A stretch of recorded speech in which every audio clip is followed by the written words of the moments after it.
বিসমিল্লাহির রহমানির রহিম। এটা হলো আমাদের 5 নাম্বার পেজ। এখানে আমরা আজকে আরও কিছু শব্দ শিখব। প্রথমে আছে আমাদের কি, এটা হাজা। হাজা মানে হচ্ছে এটা, অর্থাৎ কাছের একটা জিনিস বোঝানোর জন্য হাজা ব্যবহার করা হয়। হাজা অর্থাৎ নিকটের একটা জিনিসকে ইন্ডিকেট করার জন্য হাজা, এইটা আমরা বাংলায় বলি কি এটা।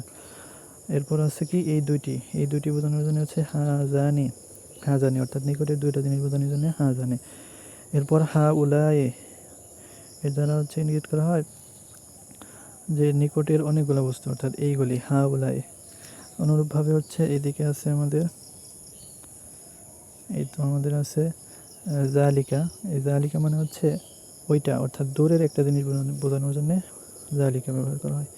এরপর আছে জানিকা, অর্থাৎ দূরের দুইটা জিনিস। জানিকা দূরের দুইটা জিনিস বোঝানোর জন্য। আর এই 3 নম্বর এখানে আছে হচ্ছে উলাইকা, অর্থাৎ দূরের অনেকগুলো জিনিস বোঝানোর জন্য ওইগুলি, অর্থাৎ উলাইকা ব্যবহার করা হয় দূরের অনেকগুলো জিনিস বোঝানোর জন্য। এরপরে হচ্ছে আমাদের আছে আল্লাযী, আল্লাতি, অর্থাৎ এর মানে হচ্ছে যিনি বা যেটা, এটা দুই অর্থে ব্যবহার হয়। আল্লাযী অর্থ কি যিনি, অর্থাৎ একজনকে বোঝানোর জন্য আল্লাযী। আর এরপরে আছে হচ্ছে আমাদের আল্লাযীনা। আল্লাযীনা এটা হচ্ছে যারা বা যেগুলি, যারা বা যেগুলি, আল্লাযীনা।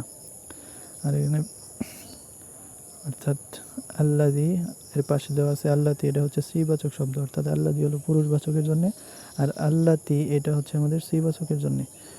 তাহলে আল্লাযী আল্লাতি এর মানে হলো যিনি বা যেটা। আল্লাযী আল্লাতি এইভাবে আমরা মুখস্থ করবো, আল্লাযী আল্লাতি যিনি যেটা। এরপর হচ্ছে কি আল্লাযীনা যারা, যেগুলো, যারা বা যেগুলো, অর্থাৎ আল্লাযীনা মানে হচ্ছে যারা বা যেগুলো। যারা কখনো কখনো যারা অর্থ হবে, কখনো কখনো যেগুলো অর্থ হবে। এরপরে আমাদের আছে হলো 3 নম্বর বক্স। এখানে আরও কিছু শব্দ আছে। এখানে শুরুতে আছে কি আমাদের যে কামা। কামা হচ্ছে যেমনিভাবে, কামা হচ্ছে যেমনিভাবে বা যেভাবে। এরপর আছে কাইফা। কাইফা মানে হচ্ছে কেমন। কা মানে হচ্ছে মতো। কামা কাইফা কা। কামা হচ্ছে যেমনিভাবে, কাইফা হচ্ছে কেমন, কা হচ্ছে মতো। এরপর আছে আমাদের ইন্নামা। ইন্নামা মানে হচ্ছে শুধুমাত্র। ইন্নামা শুধুমাত্র, অনলি, ইন্নামা। এরপরে বাইনা। বাইনা মানে মাঝে। হাত্তা মানে হচ্ছে পর্যন্ত, যতক্ষণ না পর্যন্ত, হাত্তা। এরপর হচ্ছে আন। আন হচ্ছে হতে বা সম্পর্কে, ব্যাপারে, বা আমরা ইংরেজিতে যদি অ্যাবাউট বলে থাকি, অ্যাবাউট এর মতো আর কি অর্থ দেয় আন। আর কাআন্নামা, কাআন্নামা অর্থ হচ্ছে যেন। কাআন্নামা যেন, অ্যাজ ইফ।